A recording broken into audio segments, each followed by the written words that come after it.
Fala, meus queridos, tudo bem com vocês? Aqui quem fala é o professor Renan Souto de Matemática, tá? E eu vim trazer agora aqui uma aula super especial para vocês de estatística. É claro que nesse momento tão difícil que a gente vem passando, eu não poderia deixar vocês desamparados, tá certo? Então estou começando uma sequência de aulas em torno de 20, 25 minutos, tá? Com foco no Enem, os principais tópicos da prova do Enem. Então a aula de hoje é sobre estatística. Vamos começar? Então, a estatística, junto com probabilidade, compõe a competência 7 e as habilidades 27 a 30 da prova do Enem, tá ok? Então, é assunto certo da prova do Enem.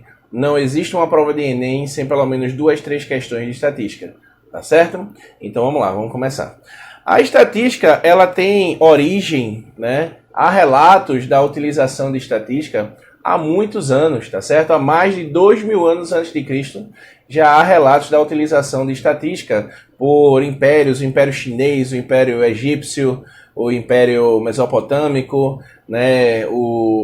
Aqui na América, né? Os Incas, os Astecas e os Maias. Então eram povos que já utilizavam estatística para diversos fins. Alguns deles a gente pode citar aqui, era para conhecer melhor o perfil da população, se eram mais jovens, se eram mais velhos, se eram mais mulheres, se eram mais homens. Uma espécie de um censo que a gente tem hoje, um censo populacional bem rudimentar, né? Mas nem se compara com a realidade que a gente tem hoje, mas pode dizer que foi o estopim de tudo aí que a gente conhece hoje como censo, tá certo? E também não só para isso. Os dados estatísticos eram analisados e eram utilizados para destinar recursos para as regiões, as províncias do Império do Reino, tá certo? Então, desde a antiguidade, a estatística sempre esteve ao lado dos grandes impérios, dos grandes reinos aí que tiveram pela Terra, tá certo? Mas a gente sabe que no século 17, né, 1600 e alguma coisa, aconteceu um movimento na França, né, que se desencadeou por toda a Europa, chamado de Renascimento, tá? Que foi um movimento que mudou para melhor, né? Mudou definitivamente não só a estatística, como várias ciências, tá? Então, várias ciências tiveram um grande avanço nesse período, e com a estatística não foi diferente, tá? O grande marco que a gente pode lembrar aqui é na Inglaterra. Na Inglaterra, houve dois matemáticos que fizeram estudos bem significativos em relação à estatística. A gente pode citar o nome deles aqui, ó. John Grouch e Edmond Halley. Halley, Renan? Halley, eu conheço esse nome. É o mesmo do cometa, tá certo? É o mesmo que descobriu a periodicidade do cometa Halley. É esse cara aqui. Ele já é um físico matemático muito brilhante que viveu na Inglaterra ali no século 17, tá certo? Então, mas um século depois foi que realmente a gente pela primeira vez escutou a palavra estatística, tá? Que foi denominada pelo alemão Anschauer, tá certo? Foi o primeiro a formular, né, a estabelecer esse termo estatística, que eu acho que não foi assim que ele falou, né? Porque o alemão ele fala, né, muito estatística, né? Algo do tipo estatística. Algo do gênero, tá certo? Então foi o cara que estabeleceu esse nome e fundou as bases, né, para essa ciência, tá certo? Então, desde então, a estatística vem ganhando adeptos, matemáticos vêm se empenhando a desenvolver métodos, né, estatísticos que perceberam que era realmente algo que precisava de um avanço, tá certo? Então, posso dizer que o grande avanço final da estatística foi no século passado. No século XX, com a chegada de novas tecnologias, tá? Permitiu-se cálculos mais complexos que tornaram a estatística algo ainda de maior valor, tá? Trouxe técnicas mais refinadas graças às novas tecnologias, tá certo?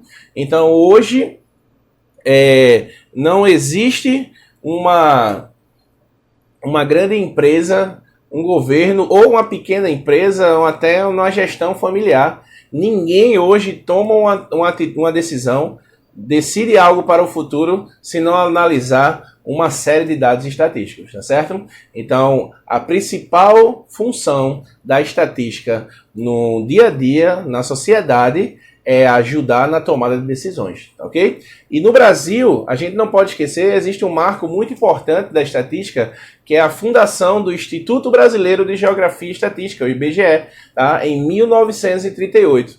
Então, foi um marco decisivo para o Brasil entrar, digamos assim, no rol da estatística mundial, tá certo?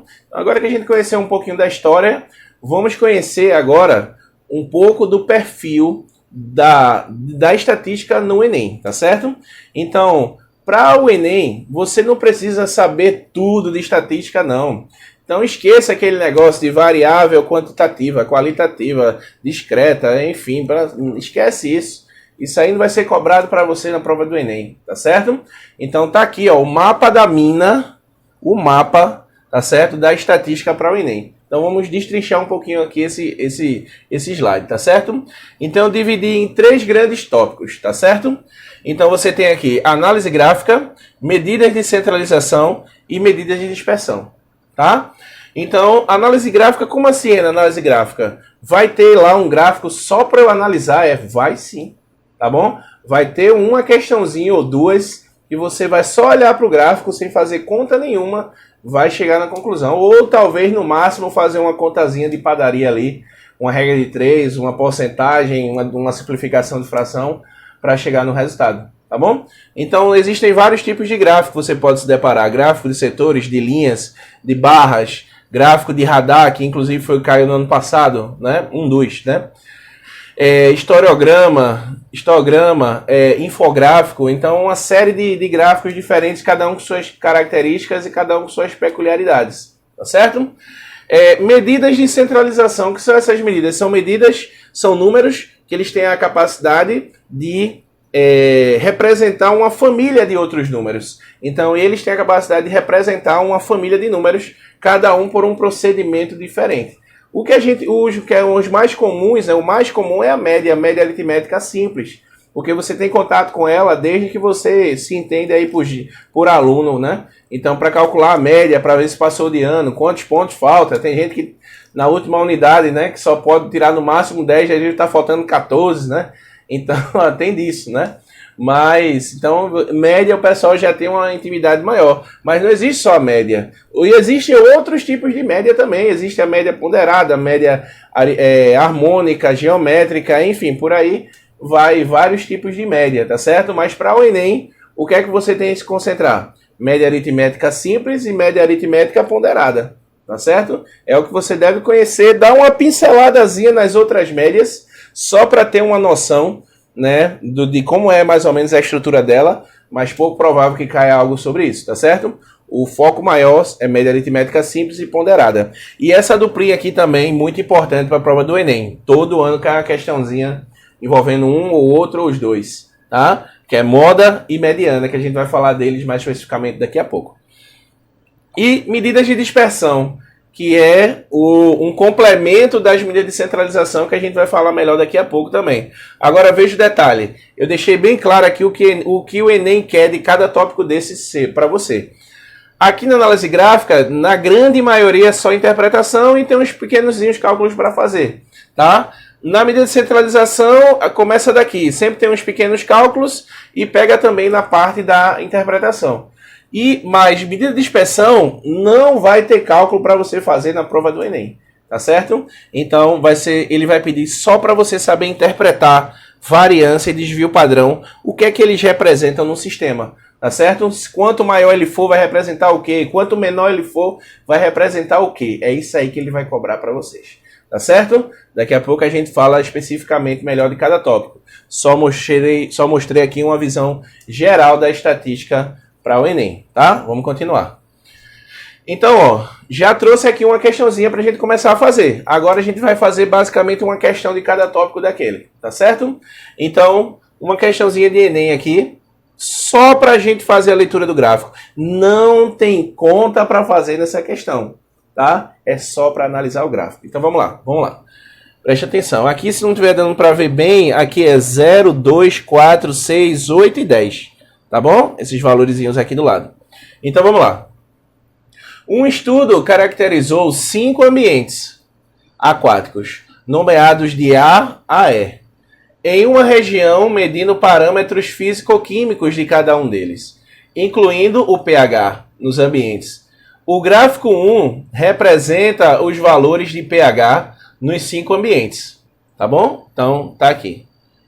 Aí, utilizando o gráfico 2, que representa a distribuição estatística de espécies em diferentes faixas de pH, pode-se esperar um maior número de espécies no ambiente.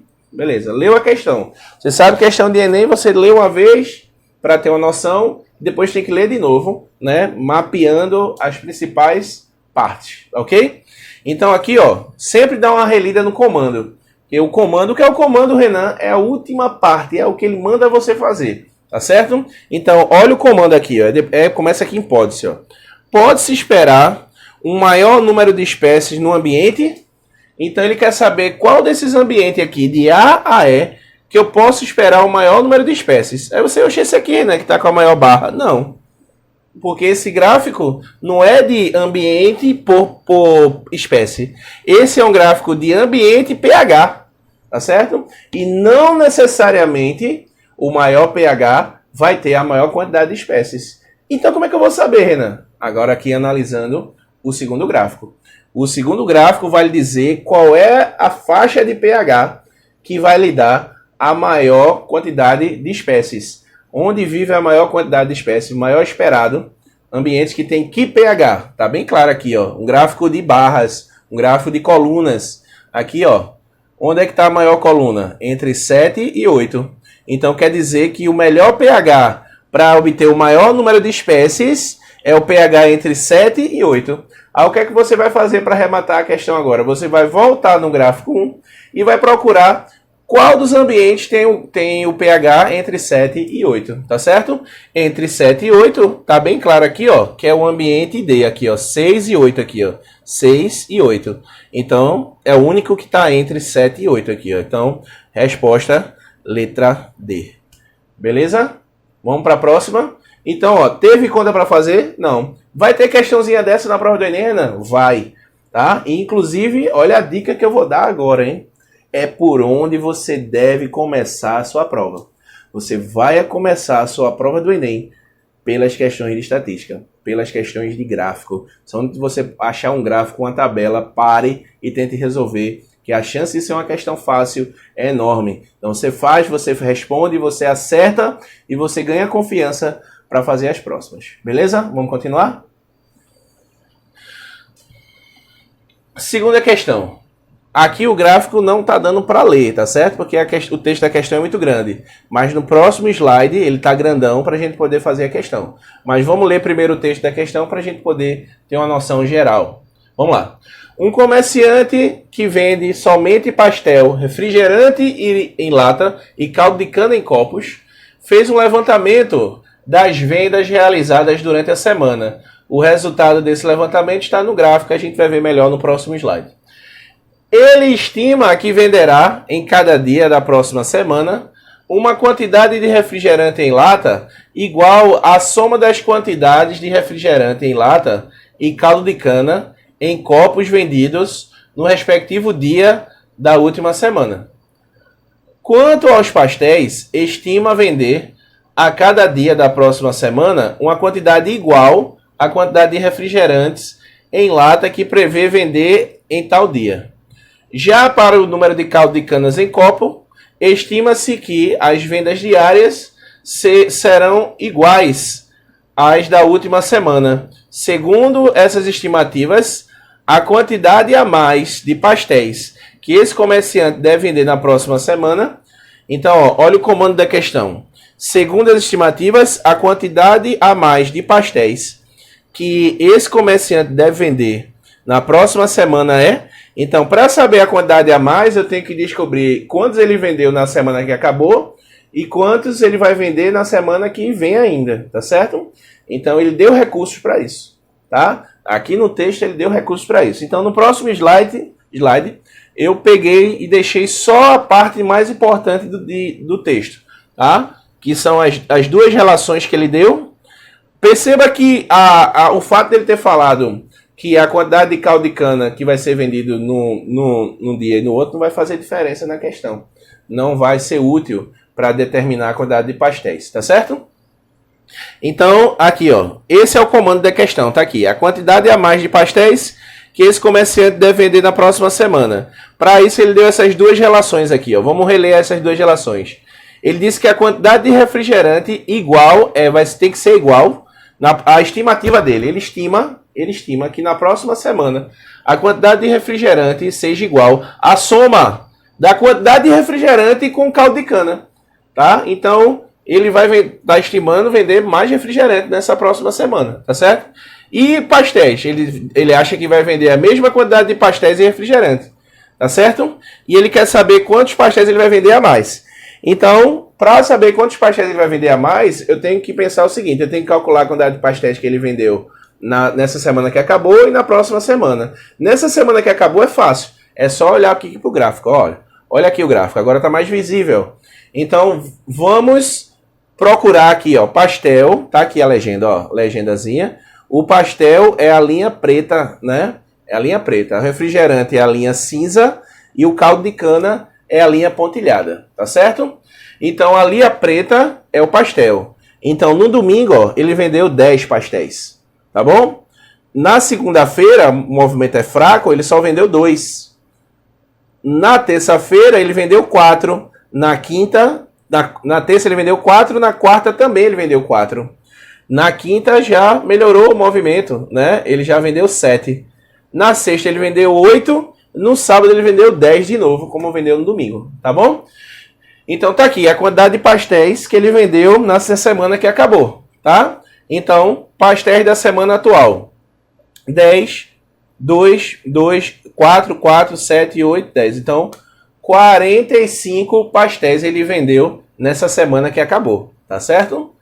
E na próxima semana, tá certo? Eu não falei no começo, né? Esse é um gráfico de quê? Esse é um gráfico de radar, tá certo? O pessoal que joga FIFA, né? Que joga PES, né? Futebol, videogame, já tem uma intimidade maior com esse gráfico.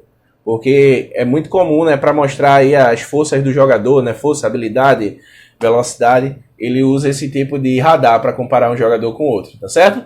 Então, é um gráfico que já é mais comum aí quem é desse meio. Enfim, então, voltando aqui para a questão, pastéis da semana atual. Então, ela vendeu 45 pastéis na semana que acabou. E na próxima semana, como é que eu vou calcular, Renan? Ele disse o seguinte, ó, que a quantidade de pastéis dessa próxima semana vai ser igual à quantidade de refrigerante. Então, se a gente encontrar a quantidade de refrigerante, a gente encontra a quantidade de pastéis. E dá para encontrar a quantidade de refrigerantes? Dá, porque ele disse que a quantidade de refrigerantes que ele quer vender na próxima semana vai ser a soma da quantidade de refrigerantes que ele vendeu nessa semana, somada com a quantidade de caldo de cana que ele vendeu nessa semana. Então, é só a gente somar aqui, ó, em cada dia, a quantidade de caldo de cana e refrigerante. O caldo de cana é o pontilhado e refrigerante é o cinza, tá? Então, vou fazer aqui no domingo para você ver aqui, ó. Aqui, ó, o cinza aqui no domingo tá no 7, tá vendo? Entre o 8 e o 6, ó, tá no 7, tá bom? E o pontilhado tá no 4, ó, tá? Então, 7 com 4 dá quanto? Dá 11. Aí você vai somando esses dois em todos aqui, ó. Se você fizer isso, olha quanto você encontra. Refrigerante da próxima semana, que é o refri mais o caldo. 11 no domingo, 7, aí todos os dias da semana aqui, ó. Dá 72 refrigerantes, é o que ele espera vender na próxima semana, que é igual à quantidade de pastéis. Então, essa também é a quantidade de pastéis que ele pretende vender na próxima semana. Então, para saber quantos vão ser a mais, agora é só partir para o abraço. É só subtrair 72 de 45, você encontra 27 pastéis. Tá vendo? Então, não foi uma questão difícil, foi trabalhosa. Realmente dá um pouquinho de trabalho para fazer todo esse cálculo, mas difícil não era, tá bom? Então, como eu disse, no máximo pode ter para você fazer uma continha de padaria, uma continha de soma, de subtração, de vezes, uma porcentagem, uma regra de 3, nada mais que isso. Então, você vai se deparar com esse tipo de questão na prova do Enem, tá certo? Então, letra B, 27, tá bom? Vamos para a próxima. Então, vamos ler essa questão aqui, ó. Também tirada da prova do Enem. Após encerrar o período de vendas de 2012, uma concessionária fez um levantamento das vendas de carros novos no último semestre desse ano. Os dados estão expressos no gráfico. Então, ele deu o gráfico aqui, ó, com as vendas no último semestre, tá certo? De 2012. Aí, ao fazer a apresentação dos dados aos funcionários, aquela reuniãozinha de começo de ano, né? Vamos começar o ano com novas metas, tá? Então, o gerente estipulou como meta para o mês de janeiro, tá? De 2013, um volume de vendas 20% superior à média mensal de vendas do semestre anterior. Opa, falou uma palavra legal aqui, hein? Média, tá bom? Para atingir essa meta, a quantidade mínima de carros que devem ser vendidos em janeiro de 2013 seria... Então, veja que é uma questão de 2 etapas, tá certo? Por que é uma questão de 2 etapas, Renan? Primeiro, você vai calcular a média desses 6 meses aqui, tá? E depois vai acrescentar 20% a essa média, tá certo? Quando você fizer isso, você vai encontrar quantos carros é a meta que o gerente estipulou para os seus vendedores, tá bom? Então vamos lá, vamos fazer a questão. Então já coloquei aqui, ó. Tá aqui, peguei cada valor aqui, ó. 5, 6, 14, 35, 35, 25, ó. Cada um desses valores aqui, ó. Média vocês sabem calcular, né, pessoal? Soma tudo e divide pela quantidade, tá bom? Média aritmética simples. Soma tudo e divide pela quantidade. Foi o que eu fiz aqui, ó. Somei tudo e dividi por 6. Por que 6, né? Porque são 6 vezes, tá bom? Então, quando você somar isso aqui, ó, dá aqui, ó. Uma maneira fácil de somar isso aqui é uma dica, ó. Junta quem fecha números inteiros, dezenas, tá? Fecha dezenas. Então, veja aqui, ó. 6 com 14, 20. 35 mais 35, 70. 70 com 20 dá 90. 5 com 25 dá 30. 30 com 90, 120. Tá bom? 120 dividido por 6. Quanto é 120 dividido por 6? 20 carros por mês. Isso é a resposta? Não, tá? Tem para marcar? Vamos ver se tem para marcar. Olha aqui, ó. Esperando você aqui, ó, na letra B. Tá vendo? Vai nessa, tá certo? Então tá aqui para marcar, ó, 20, mas não é a resposta. Porque 20 é a média de carros do semestre passado. Tá bom? Não é a meta que o gerente estipulou para esse novo ano. Tá certo? Então, muito cuidado, pessoal. Há 2 tipos de alternativas erradas muito comum na prova do Enem. Tá certo? Que 2 tipos são esses, Renan? Esse tipo aqui, que é o quê? Uma etapa da questão. Tá certo? Então, o cara que elaborou essa questão, ele sabe que para você chegar na resposta correta, você tem que passar por esse valor. Então, ele coloca esses valores intermediários numa etapa da questão na alternativa, para saber se você tem certeza do que você está fazendo. Ele vai lá e coloca como alternativa errada. Outro tipo de alternativa errada é um erro muito comum. Então, ele sabe ali, poxa, naquele momento ali, geralmente a galera troca o sinal, esquece de inverter o sinal. Naquele momento ali, geralmente o pessoal esquece de tirar a raiz, alguma coisa desse tipo, tá? Esquece de fazer o produto notável. Algum erro muito comum para aquela situação, ele vai lá, faz o cálculo errado e coloca como alternativa. Então, muito cuidado com esses 2 tipos de alternativas erradas na prova do Enem, porque realmente elas levam ao erro, porque você vai fazer errado, vai achar que está certo e nem vai suspeitar da questão, tá certo? Então, todo cuidado é pouco.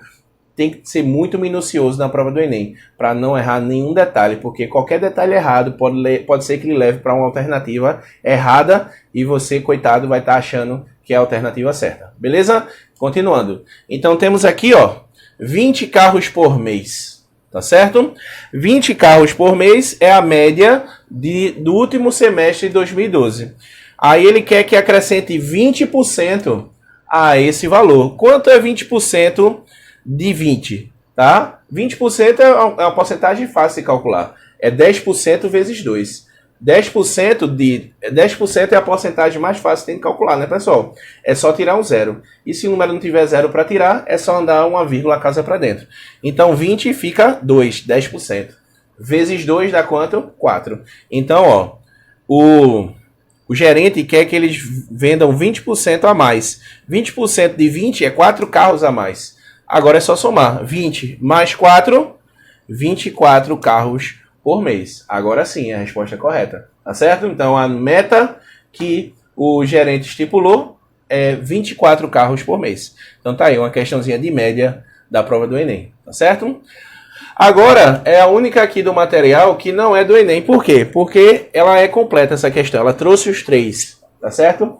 E o Enem geralmente traz separadinho, tá certo? Cobra só mediana, só média. Como eu queria uma que contemplasse tudo, eu coloquei aqui, mas essa questão poderia ser da prova do Enem sem problemas. Já caiu do Enem completo, mas quando cai completo, ele dá logo a média.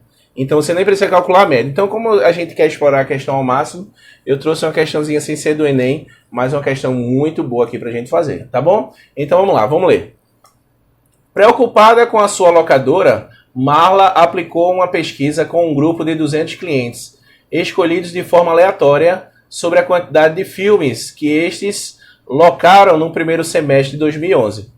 Os dados coletados estão representados na tabela seguinte. Então está aqui o número de filmes, tá? E a frequência, ou seja, 25 clientes não locaram nenhum filme, só para você entender aqui. 30 clientes locaram um filme, 55 locaram 2, 90 locaram 3. Então, é a nova, né, essa questão, locar filme, né? Olha, 2012 isso aqui. Eu lembrei da minha infância, né? Quando você tinha que levar a fita rebobinada. Se não levava a fita rebobinada, o cabo da locadora quase dava em você. Tinha locadora que tinha multa. Era a multa de R$1 se você devolvesse a fita sem ser rebobinado. Acho que o jovem não sabe nem o que é rebobinar, né? É que a fita, você tinha que voltar ela todinha para poder assistir de novo, tá? Então era bem interessante aí. Igual a fita cassete também, era o mesmo procedimento. Então, deu um momento nostálgico aí, uma pausa para um momento nostálgico. Voltando. Ele quer saber o quê? A média, a moda e a mediana desses dados são, respectivamente, ele quer que você diga aqui, ó, qual dessas alternativas tem a média, a moda e a mediana dessa situação aqui. Tá bom? Então, por onde eu começo, Renan? Por onde eu começo? Olha a dica campeã. Você sempre vai começar pela moda, tá bom? A moda é sempre o mais fácil de calcular, beleza, galera? Então você vai começar por ela. Então tá aqui, ó. Então já calculei aqui a moda. Por quê? A moda é o valor que mais se repete. Então, ou seja, na prática, numa situação contextualizada, como é que eu vou identificar isso? É o que as pessoas estão mais fazendo. O que as pessoas estiverem mais fazendo é a moda. Tá bom? Então é bem parecido com o conceito de moda da realidade mesmo. É o que as pessoas seguem. É o que está mais sendo feito. O que é que está mais sendo feito aqui? Locar 3 filmes. Locar 3 filmes é a moda. Porque 90 pessoas estão fazendo isso. Tá certo? Então esse 200 aqui é o total, tá? Não tem, tá fora aqui. Então é aqui, ó. O jogo está entre esses 4 valores aqui, ó. Tá vendo? Então 90 é o maior deles aqui. Então quer dizer que a moda é locar 3 filmes. Tá? Porque 90 pessoas estão fazendo isso. É mais do que as outras, tá certo? Então, com isso, a gente já elimina 2 alternativas, né? A gente já elimina aqui, ó, a letra B, que tá dizendo que a moda é o do meio aqui, tá? A moda é o do meio. Então, aqui a moda é 3, beleza? Aqui a moda é 3, aqui a moda é 3. Então, eliminamos a letra B e eliminamos a letra E. É assim que você faz esse tipo de questão, tá, pessoal? Quando uma questão pede muita coisa, 3, 4 coisas, você faz por eliminação. Você vai eliminando as alternativas que já não faz mais sentido, tá bom? De preferência até risca. Eu vou até riscar aqui no próximo slide para não você nem ficar olhando para ela mais, tá certo? Para não perder tempo. Então tá aqui, ó. Já risquei elas aqui, ó. Tá certo? Agora a mediana. O que é o conceito de mediana? Pessoal, mediana é o valor central de um sistema, tá bom? É o valor que está no meio. Se a quantidade de termos for ímpar, o valor já vai ter um valor no meio ali. Ele é a mediana. Mas nesse caso aqui, a quantidade de termos é par. Ó, são 200 clientes. Então, quando a quantidade de termos é par, o procedimento é um pouquinho mais detalhado para calcular a mediana. Mas a ideia de valor central preserva, tá bom? Então, falou em mediana, você tem que lembrar de quê? Valor central. Falou em moda, você lembra de quê? Valor que mais aparece, beleza? Moda, valor que mais aparece. Mediana, valor central, tá bom? Então, mas para você determinar o valor central de um sistema, você tem que colocar ele em ordem crescente ou decrescente, tá bom? Geralmente a gente bota em ordem crescente. Então, quais os valores, Renan? Então, perceba aqui, ó, são 25 clientes que locaram 0 filmes, então vai vir uma sequência de 25 zeros aqui, ó. Aí depois são 30 clientes que locaram um filme. Então vai vir uma sequência aqui, ó. 30 número 1 aqui, ó. 30 clientes que locaram um filme. Tá? É como se a gente estivesse colocando os clientes em ordem pela quantidade de filmes que eles locaram, entendeu? Então vai vir 25 clientes aqui que locaram 0.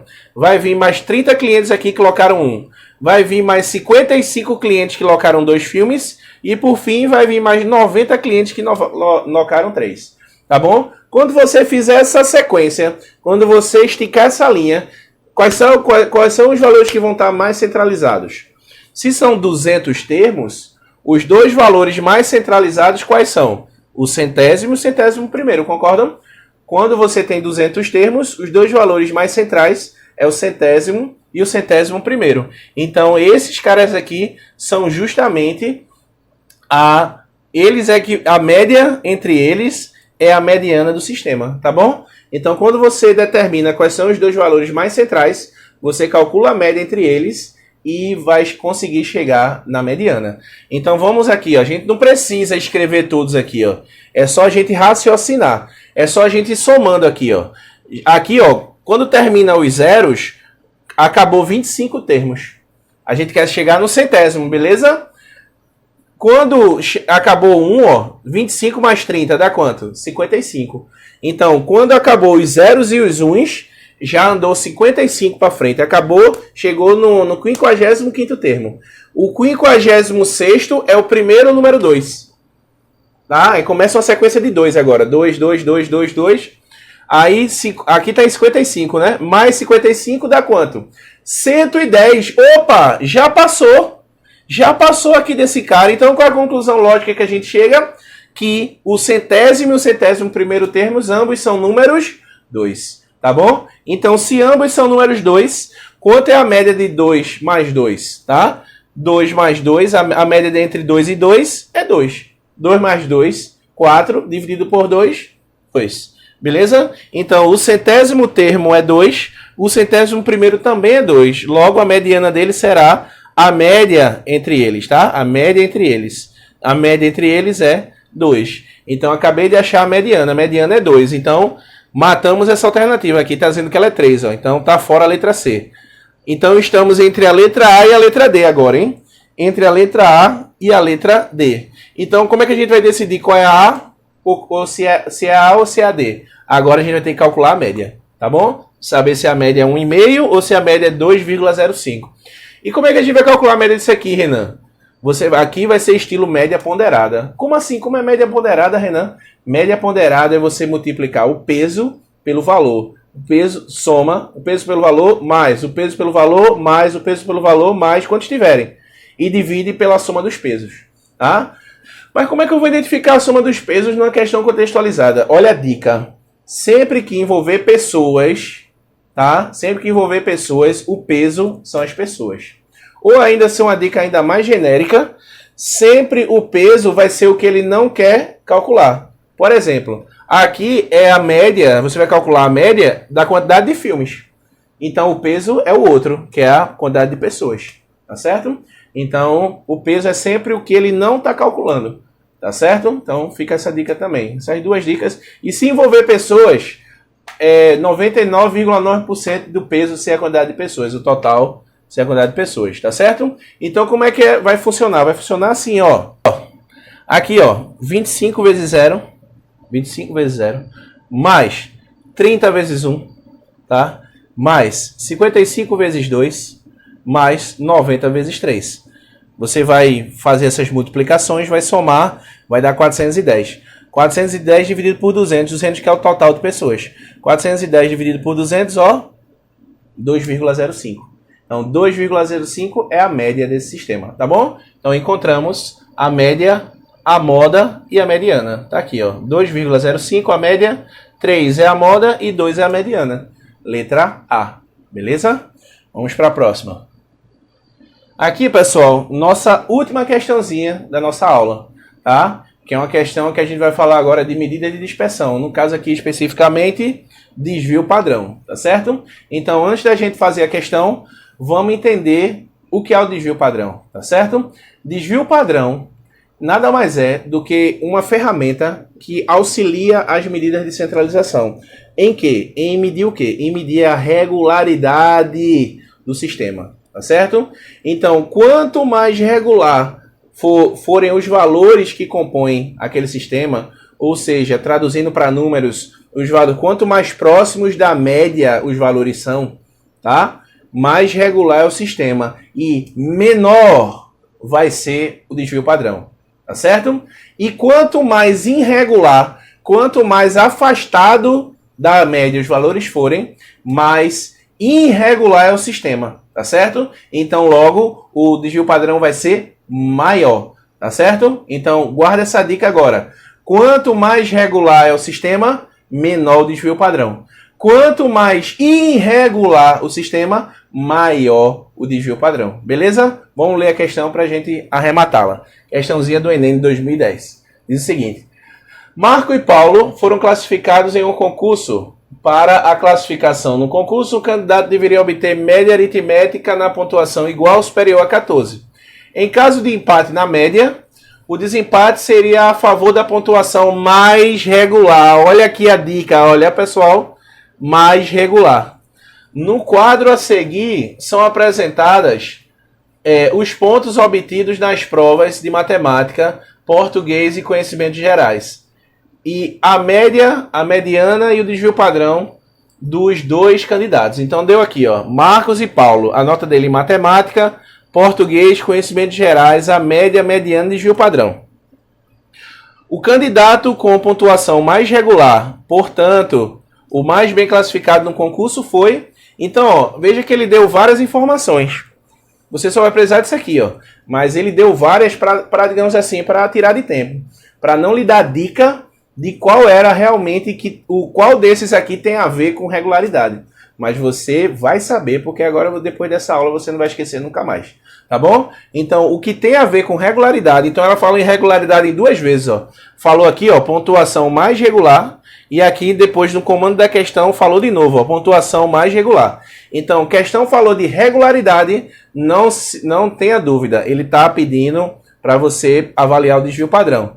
Então, veja que eles empataram na média, como disse no texto. Se empatou na média, quem vai ser o vencedor da vaga, quem vai obter a vaga, é o que vai ter a pontuação mais regular. Então, quem tem pontuação mais regular, pessoal? Quem tem maior desvio padrão ou menor desvio padrão?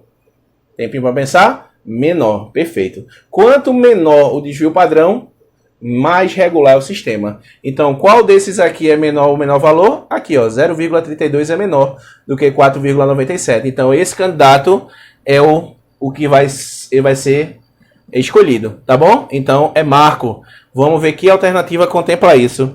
É a alternativa B. Marco, pois obteve menor desvio padrão. Tá bem claro aí, tá certo? Isso é questão de Enem, né? É fácil assim, tá certo? Então, o desvio padrão, o Enem não vai pedir para você calcular. Só vai pedir para você interpretar o resultado, tá bom?